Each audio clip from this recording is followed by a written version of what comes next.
Good afternoon, Britannia, and hello to the rest of the world. Welcome to 2CTV, your global news channel. The National Health Service in the United Kingdom is falling apart. The head of the NHS has now officially resigned only after a couple of years of being in the job, and the Labour government are in full panic mode. Ladies and gentlemen, this is extremely worrying, but the mainstream media in the UK have been absolutely fascinating all day. For those of you who are already aware of what's happened earlier this morning, which was the head of the NHS resigning, if you were watching the BBC, Sky News, all the other usual legacy outlets, they are trying to do control damage. So they're simply saying, oh, it's okay, the head of the NHS has resigned, everything's fine, they're just focusing on that. But on 2CTV, we're going to give you guys the facts. We're going to show you the reality of the situation. We're going to tell you why the system is falling apart, and they're not even telling you the truth. Now, this is primarily about England, but obviously the system in Wales and Scotland, the whole place is not looking too good anyway. I was waiting, following the news, trying to find out how the mainstream journalists are going to report on this. They didn't say anything about the crisis. The crisis that a lot of people are aware, but not necessarily in depth. Not many people know their numbers. I'm going to give you guys the numbers. I'm going to give you guys the facts. I'm going to show you the scandals that the NHS is dealing with right now. Firstly, it's called the NHS, National Health Service. It's not. It's an international health service because we are prioritizing the tourists and foreigners or anybody who come here without contributing to the tax system. They can use it and leave and do whatever they want to do. That's the first problem. Second problem, let's talk about Amanda Pritchard. Now, she was, they were very proud to announce a few years ago that she's the first female head of the NHS. The priority was her gender. And as the first woman CEO of this so-called organization, she didn't do much. And even though the government are furious, the Labour government, because they can't control everything anyway, they wanted her to be radical, do some reforms. We're going to talk about Wes Streeting. Obviously, he was his job as a health secretary to push for reforms, radical reforms. The spending is not doing too well. The waste in the NHS is getting worse. The Rainbow Brigade and all the woke stuff is still going up. And at the same time, politicians, including the Prime Minister, Keir Starmer, and Wes Streeting, the Health Secretary, are trying to do control damage. So she's released her resignation statement, and obviously Wes Streeting saying thank you so much. Extraordinary woman, such a good woman, best in the job. But why did you have to get rid of her, right? We're going to tell you why they had to get rid of her and why everybody else has to be getting rid of. First things first. Amanda said, I believe now is the right time, with the NHS making continued progress in our recovery and with the foundations firmly in place to deliver the 10-year health plan. Is that true, Amanda? It's not. That's why you had to resign. Is it true that Wes Streeting, the health secretary, whose main focus is to become the next prime minister of this United Kingdom, that's his job. People like Wes Streeting, alongside Sadiq Khan as the mayor of London, they are focusing on becoming the next Labour leader. So it's in the interest of Wes Streeting to get rid of her, to make it seem like he's doing something about the crisis. They are not telling you what crisis we are talking about. They're not telling you that the NHS is not just failing, the NHS is not just wasting money, because it's a socialist program. Big government is too much of a big monster, bureaucratic monster. You cannot manage it at all. It's centralized, which means it's not just failing, it's killing people. It's actually killing people. You go into the NHS relatively healthy, you come out as a corpse. I'm not even exaggerating because I'm going to tell you exactly what's going on. We're going to give you guys the facts that the socialist media is not showing you. Number one, what is going on? Let's look at the latest data. In the last year, 30% of cancer patients in this country were treated after over 2 months of referral. So some of them had to wait years, some of them had to wait about a year, some of them had to wait a couple of years, a lot of them had to wait 6 months or 9 months. These are cancer patients, imminent risk. Right now, they need support. No, you're going to have to wait and just chill, wish for the best. We'll probably just see you in about 11 months and we'll plan something for the next 3 years, even though you might die in about 9 months' time if we don't treat you. That's the cancer patients. But it gets worse. Have you seen these queues? Have you seen what's going on in the hospitals? The problem with the NHS, by the way, is that it's a postcode lottery, which means you might be lucky that you might be living in one of the few areas in this country that, because of the population is better in control and the relatively healthy, some areas, that you are able to walk in and get treatment relatively, okay? Now, the level of service is still low, the quality, but you would be served, right? But you'll be lucky. Not everybody has that opportunity because you don't have patient choice in this country. You can't even decide what you want to do, what you wish as a patient. They will tell you what you're going to get, and you have to wait for a few years. So these queues, 2024, 71.1% of patients were admitted, transferred, or discharged within 4 hours of waiting in the NHS. Now, according to the NHS constitutional standard, their own constitution, 95% is the target. 71% is currently being hit. It gets worse. Let's talk about the paramedics, the ambulance service, everything else been going on when it comes to imminent threat to your life.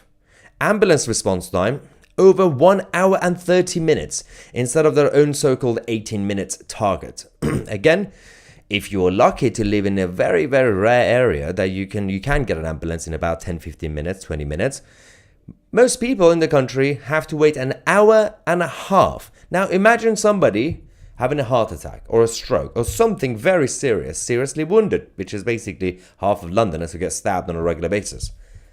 An hour and a half, how many of you will you be able to survive waiting for a simple ambulance to get to your house? Now, we have more data. We have to talk about what's going on with the rest of the stats. The number of patients waiting over 12 hours for emergency admission increased to around 61,529.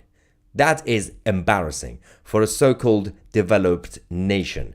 You have to wait over 12 hours in emergency. And these are the people, 61,000. Do you know how many of them could actually even be able to survive?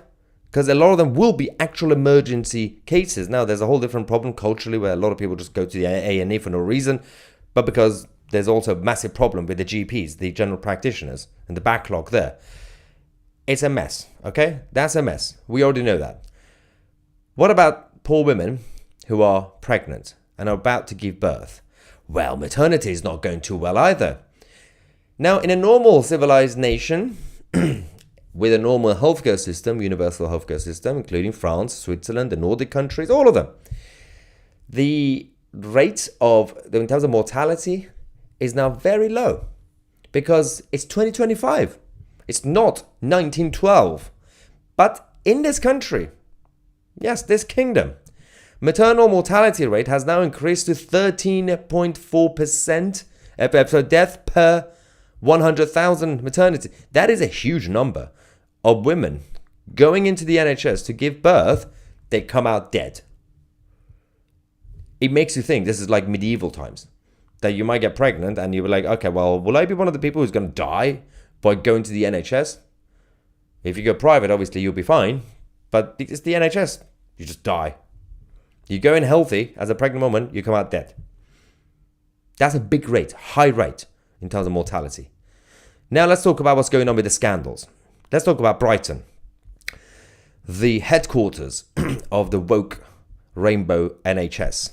Sussex police are currently investigating 90 deaths at the University Hospitals Sussex NHS Trust as potential manslaughter cases due to alleged medical negligence and cover-ups. 90 deaths, 90 people who were supposed to be alive right now, they're not, because they are being killed by the NHS, because they're too busy flying the rainbow flag instead of actually recruiting people who are good at their job and keeping patients safe and alive. Just keep them alive. That would be nice. Let's talk about more scandals. These are the things that the media is not showing you. Barts. Let's talk about what's going on at Barts Health and NHS Trust. Surgeons at this place in London are facing accusations of bullying, harassment, and everything else, leading to a toxic work environment and compromised patients' care. So not only some of the NHS staff, especially middle management, are rude and essentially bullying their own staff, but also the patients. How many patients you might know, you guys who are watching from the UK right now, you would definitely know at least one person in your family or somebody in your neighborhood that has been mistreated. And when they wanted something as a patient, they've been told to shut up or ignore them completely. It happened to my mother when she was going through her cancer operation in one of the best hospitals, best NHS hospitals in London. They left her alone, didn't feed her basic food, nothing, for hours and hours and hours. Now, obviously my mother, you don't mess with her. She's gone through the IRGC. So the fight against the IRGC, she got what she wanted eventually. It gets worse. You think it's over? It's not over. At least 2 mothers and 56 babies have died that could have been prevented over 5 years at Leeds Teaching Hospitals NHS Trust. This is now in Yorkshire. Whistleblowers reported unsafe conditions and poor care standards, with data revealing the highest. I mean, this is the mortality rate up there in Leeds. That was the highest in the country in 2022, and nobody decided from the mainstream to report on this. This is the level of shame that we have now as a country in this kingdom. Now, what's going on with the spending? The spending is a bottomless pit, right? So you just throw more money at it, thinking you're going to fix the problems. Since 2010, generally, the spending has gone up every single year. Firstly, with a little bit increase, but still gone up anyway. 2020, 2021, massively up. Obviously, they needed the money anyway. Then it went down for a little bit because they overspent the last 2 years. Then obviously massively gone up 2023 to 2024. But under obviously the current Labour government, the spending is now currently low again. But it doesn't really matter if it goes a little bit high or low. It's not really how much you give to this bottomless pit. It's about what you're going to do with the money. It's a big monster, bureaucratic monster that nobody can control. It's impossible to control it. That's why nobody on this planet thought of copying the NHS model. It doesn't work. It's a stupid model. Look at all the universal healthcare systems that you have. Again, as I said, France, Switzerland, Singapore, even France, Denmark, Australia. You know, everybody have their own faults. They have their own weaknesses. But overall, you look at the best case study, that's what you do. Quality of care is high. You could go into the hospital healthy, you will come out. Well, even if you go not healthy, you come out healthy. Here, you go in healthy, you come out dead. So, this is what the media should have reported today after the resignation of the head of the NHS. But they're not telling you this because they don't want to cause a panic in society. So they say it's best for people not to think about this. It's divisive. Vinny, super chats, thank you. You're saying 2C TV Plus sorted. Finally. Thank you, Team 2C. Brilliant. Welcome back to the team, Vinny King. Now, poor stewardship is the problem. Immigration is part of that. But America's war on Iraq and to support the oil US dollar didn't help the immigration situation. Doesn't mean you have to keep the doors open, even if there's chaos across the world. Now, where is America when we need them? But the thing is, we, as in the UK government under Blair, voluntarily decided to also do it. You can't say that the Americans dragged us into it. You know, we could have said no, but Blair said yes. Nick Leon says, the NHS is an open checkbook and they will never have enough money when something is free. The thing is, there's no performance-based KPIs or anything like that, and it's completely chaotic, and it goes beyond what we've been talking about the last few years in terms of the DEI hiring, the woke diversity. It's been bad for decades because the culture, when you rely on the public sector to be the monopoly, it's a monopoly. And that's why, because it's a monopoly, in this country, unlike other normal countries, the idea of private healthcare is extremely expensive because of lack of competition, because the main source for healthcare is the monopoly, that's the NHS. So obviously, there's a problem in terms of even supply and demand, let alone all the other complications when it comes to the delivery of healthcare, where you can't, unless you have a lot of money, then you can. Actually, to be fair, these days, if you have a job with certain companies, they do give you obviously a private insurance, but what's the point of this? Because you can't opt out of the NHS. You still have to pay into the NHS, and on top of that, you have to, if you have the money, you have to pay private healthcare. It's a complete mess of a situation. You need transparency.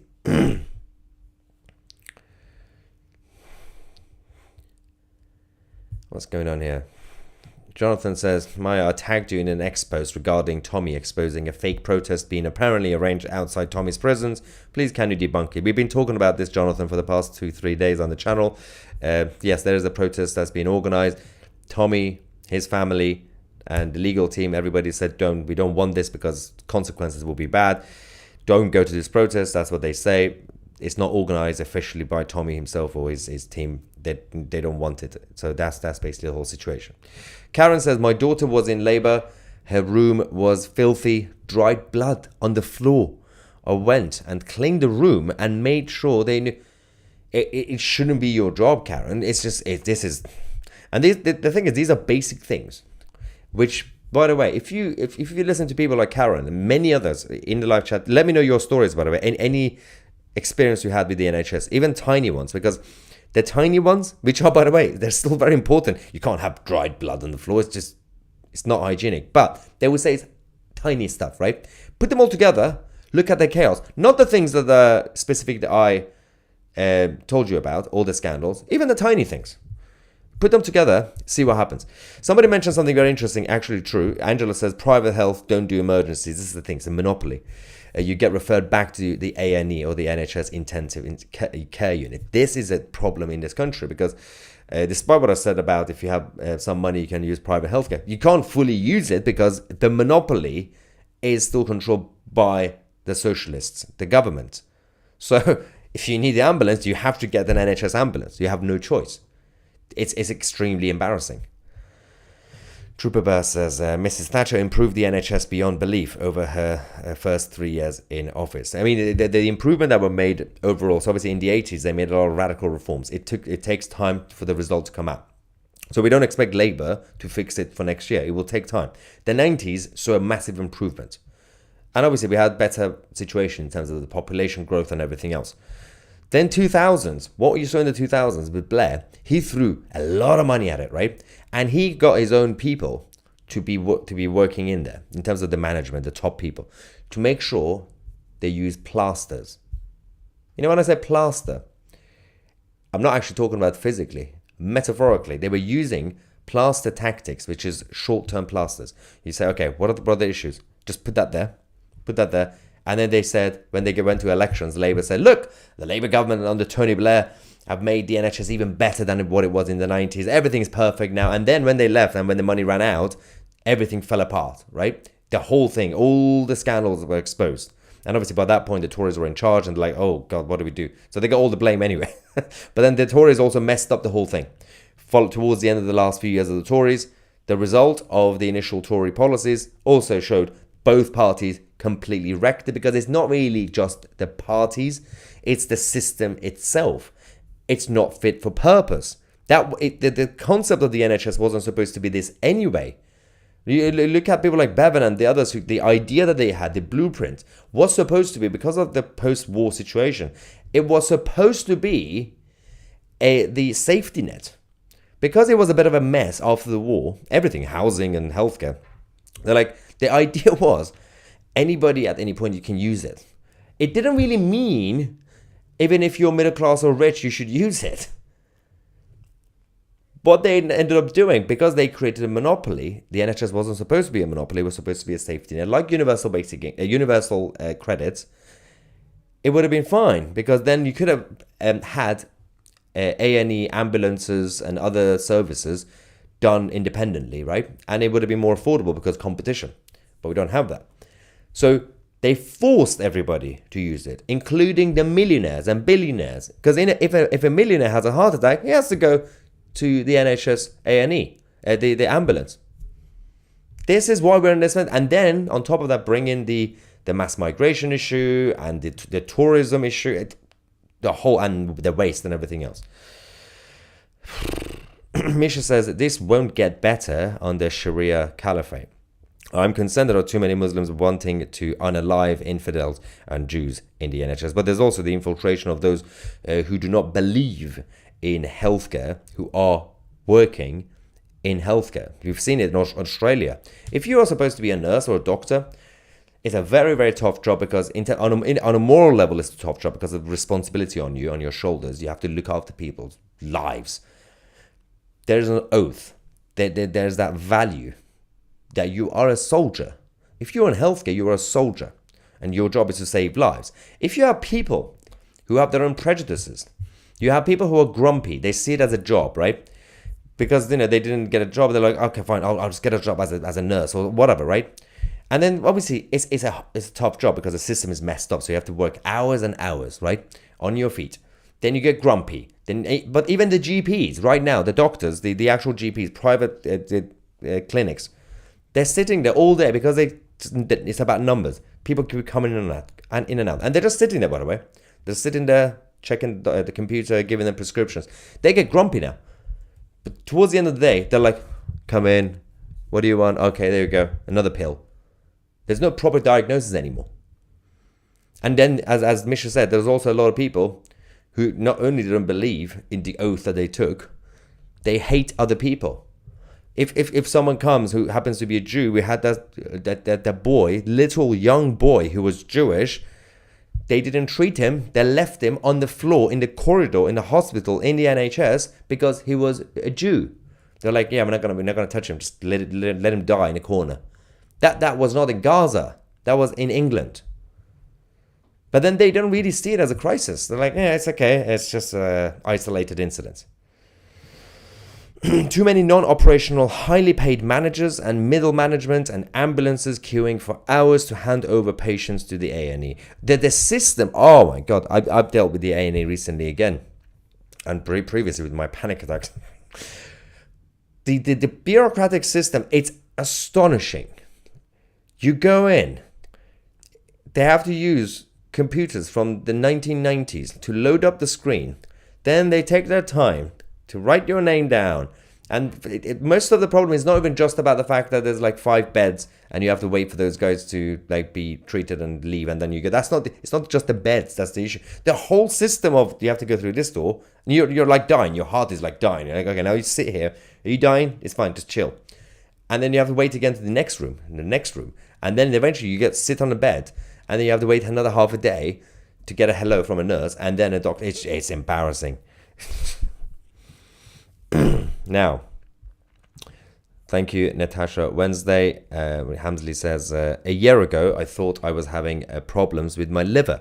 My stomach was extremely bloated. I had to call for an ambulance because it was hurting. It took them nearly 2 hours to get to my house. So the data that we gave you, the average waiting time, which is an hour and a half for ambulance, that's the average. So you have people like Hamsley who had to wait about 2 hours, sometimes more. Someone else says, I'm a dental nurse. Our practice has just stopped taking NHS patients. I hear a lot in terms of the on the dental side as well, moving away from the NHS patients. It's so shocking. Actually, Tim says this is shocking stuff to hear and read in the chat as an American. Oh yeah, private insurance may be expensive in large parts due to Obama's he messed it up, attempts to socialize healthcare, but this kind of neglect is unheard of. Yeah, obviously. The thing is, in America, if you generally have a job or whatever you have, you will get access to healthcare because you have insurance anyway, and America still has a basic safety net. So if you don't have a job, if you don't have the money, you will be treated anyway. But obviously the propaganda in the UK is because obviously those who wanted the socialist model say, no, in America you'll die. If the ambulance comes and you don't have money, they'll leave you on the street. No, that's not how it works. They've taken an oath. They will take you and treat you. They're not going to leave you and die on the street. They actually tell us these stories in the UK and people believe it. People actually believe it. It's astonishing. But again, you don't even have to go with the American model because you have universal healthcare systems. I'm going to repeat it again. Switzerland, France, Denmark, even Sweden. Well, although Denmark is better than Sweden, usually. And Australia, Singapore. Look at Singapore. For the love of God.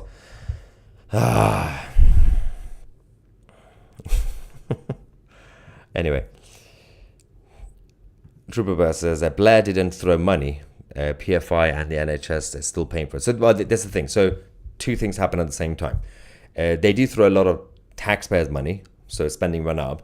But Trooper is also correct about the PFI, the private, obviously, contractors that came in, which then the NHS fell into debt. So they had to pay extra. It wasn't just plasters, because they describe about the Blair government, it was short-term plasters putting on cracks, right? They put plasters, then they pour water on it so it gets loose.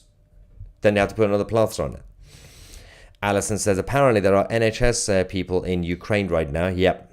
It is no wonder the NHS has done this stuff. Yeah, we have sent in resources as well to places like Ukraine.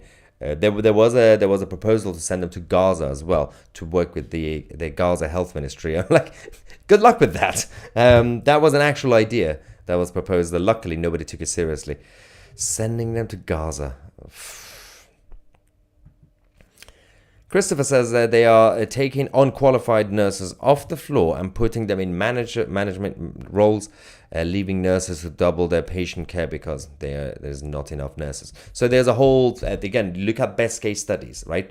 There are countries, civilized countries, that firstly, to become a nurse, there's a program that you have to go through, right, in terms of the training. But what we ended up doing, we made it so bureaucratic and academic that you have to go, I mean, the main route is you have to go to nursing school, which is university, right?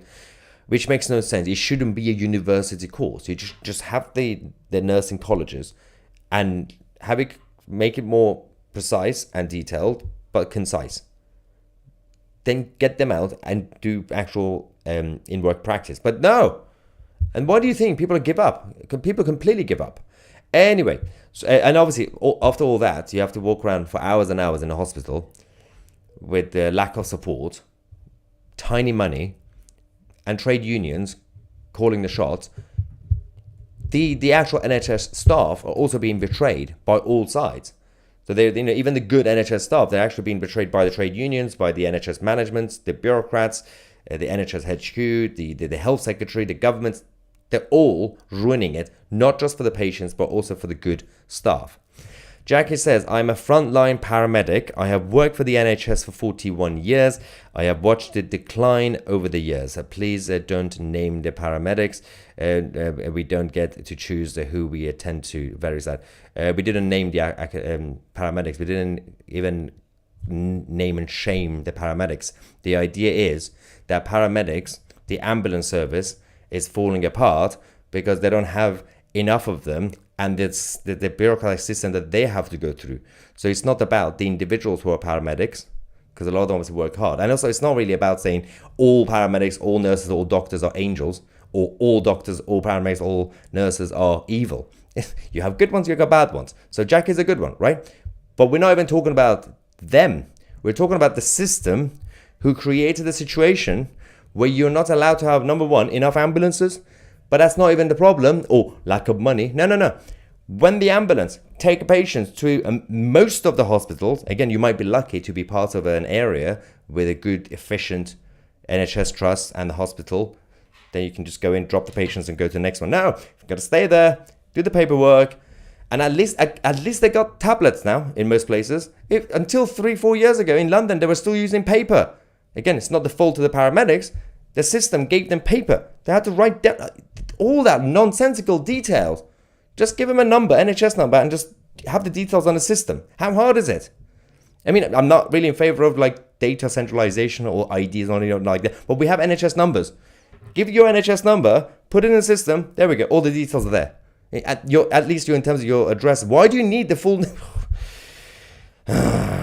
Anyway. Let's go to the next one. Going back to the rest of you guys, Ruby says 10 million extra patients who do not speak English does not help. Yeah. You have a lot of translators in some of the East London hospitals as well. Translators just walking around, just blocking all the corridors. Gail says, last year my daughter had pneumonia. And septic. She was put in a corridor to wait for a bed. She was there all night before getting a bed the next day. Then she had to be rushed to IC. I was feeling... Okay, you're all obviously giving us your stories and give us more terrible, terrible stories. my situation with my mother, 2 Christmases ago, she had her cancer operation. And that was in, not St. Thomas, Guy's Hospital, right? Firstly, it was supposed to be St. Thomas, they moved the last minute. And then they gave her a date eventually. It took about 5 million years. Yeah, 5 million years. She eventually got the appointment. They said, don't eat the night before, empty stomach, get in the early morning. She got there, and it was still relatively actually quite empty, quiet, that section for the actual surgery. And then someone came and said, would you like to go home, come back in a few months, we don't know when, because there's a strike, there's a doctor strike. My mother, that's the first problem, by the way. My mother obviously didn't have any of that. Then we had one nice, lovely senior consultant who came and said, I'll do it, don't worry, it's fine. The junior doctors were outside. I was like, I'll sort it out. I was like, oh, good, perfect. So it was, they had to take out one of her kidneys. I think it was one of her kidneys, I think. Yeah, liver, kidney, I can't remember. Anyway, the point was, they had to do the mark on her body to see exactly where they're going to open up. They put it on the wrong side. And I was like, and then last second, apparently, the senior consultant checked when they were about to open her up. They're like, wait, no, are you sure it's on this side? No, it's on the other. They almost opened up the wrong side anyway. And then when she went back to the ward afterwards, then they just left her alone. They refused to give her food for like 9 hours. Greg says, 3 years waiting for treatment. My weight is at 8 stone. I have severe malnutrition and muscle atrophy, skin. Oh, you got so much, and you're still fighting to get treatment. You would think that should be a priority. Sorry about that, Greg. Jesus says, not that Jesus. I had a failed surgery in Ashford. Long story short, he caused a brain bleed, and I had the first 2 scans showing it. In a case now that we have been going through for 6 years. 6 years. That is terrible. Got another one. Got a lot of people having their stories. When I took my husband to ER and they found a large tumor, he was taken by ambulance to a large hospital. They were going to fight him, but there were storms. 2 days later, he had a surgery. Oh well. What a situation. Richard says, I'm still waiting for test results for a life-threatening issue. I was told 5 to 7 days. It's been 6 weeks now. Was loaded on an old system. Ashford, Kent. It should be simple. I'm talking about the whole world. Again, you look at the normal civilized world. Apart from the bureaucracy, there are issues when it comes to equipment. There are issues when it comes to medicine. But when it comes to technology and advancements that we have, including basic scanning machines, that has to be improved. The businesses who make them has to be improved. But they make all these stupid, expensive contracts with these governments, including when it comes to the NHS. So the cost of it is expensive. It shouldn't be, but it is. So you have to have a situation like the private institutions. You go in, you do the scan, you get the result in half an hour. Just get it and talk to the patient. But no, gotta wait for 6 weeks. Because we haven't decided to modernize the system, the whole process in general. Forget about the cost, because we have idiots, bureaucrats, negotiating with private companies. Obviously, if I was a private contractor, I'm going to overcharge the NHS because they're idiots. They don't know how to negotiate. Jackie says, I agree, Maya. Everything we do takes too much time. Yeah. And it annoys you guys as well. We have to repeat the same thing every time. Queuing at hospitals is a big part of it. Yeah. The ambulance breaking because they bought cheap rubbish is another. Can't get GP points. I didn't even think about that part of it. Have you noticed most of the ambulances, how old the cars are? And again, you just have 1 or 2 in the area that if they get into traffic or some sort of car crash or just falls apart, all the other patients, you're going to have to wait another 3 hours now for them to get the other ambulances from the other parts. And then the paramedics will be stuck anyway, so they can't do anything. And you're going to get these guys who have to work long hours to write down the same thing over and over again, then wait inside the hospital by the door with the patient in a queue. We need to also have, if you're going to spend more money on this, you're going to have a situation to have, if you're going to get more staff for no reason, right? Instead of getting more DEI diversity people, hire people who will basically do the handover from the paramedics to them at the door, like a hostess in a restaurant. So the paramedics could go and do another job instead of making them wait there for no reason, unless in case something happens. You've already given them all the information that they have anyway. Holy says illegal immigration is unhelpful when only 20% of immigrants are in employment. Projected 10 million plus additional illegal immigrants must cause their concerns for legal citizens. This is the whole problem, because when we are talking about controlling immigration, or at this point I want to stop and pause for a while, they say, what about the NHS workforce? What about the NHS? Well, okay, long term, you have to focus on improving our own education system and encourage our own people to do it. So you have to have better conditions for people to want to become paramedics, nurses and doctors anyway. In the meantime, you can have your own lovely exceptions. You can have it. You can have actual, real, qualified doctors. You can bring them from India, from Australia, wherever they are. I mean, 90% of the paramedics are Australian in the UK anyway, in London at least. Get them all in. That's fine. We're talking about everybody else. The patients who are mostly illegal migrants, they are not helping the situation. When we say get rid of the illegal migrants, I'm not saying get rid of the qualified doctor you brought in from Canada, for example. Also, if you're Canadian, why would you come here? But, that's... Anne says, my 90-year-old neighbor waited 8 hours lying in a car park in the pouring rain and wind before an ambulance arrived. They were so angry because my neighbor should have been at... Whoa. Hang on, 8 hours. Surely they could have eventually put them inside some sort of corridor. Wow. Super chat. There is no UK centralized computer for the 4 countries, so they can talk to one another. We do have patients who do not turn up, it costs. But that's also another problem. But again, you still have to have a system that won't get completely wrecked because some irresponsible patients don't turn up to their appointments. You have to fix that on a cultural level, but you can't have a system where a few people don't turn up, which is bad, then just the whole thing collapses in general. And yes, correct, the overall system, in terms of the monopoly of it, is centralized, but nothing else is centralized. The data doesn't transfer. As I said, is it stupid to ask? We all have now an NHS number. Just give the NHS number and your system could just pop up. I don't care if you're moving from Wales to Northern Ireland or from Lincolnshire to Yorkshire. They should know who you are. We already live in a police state anyway. They have all our data everywhere. Anyway, so we saw that before.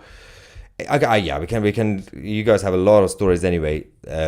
In the live chat, we can go for like hours and hours, but you know the gist of it. And the problem I have with what happened today is that the mainstream media just went around just reporting it like a casual thing. Oh, the head of NHS resigned, everything's fine.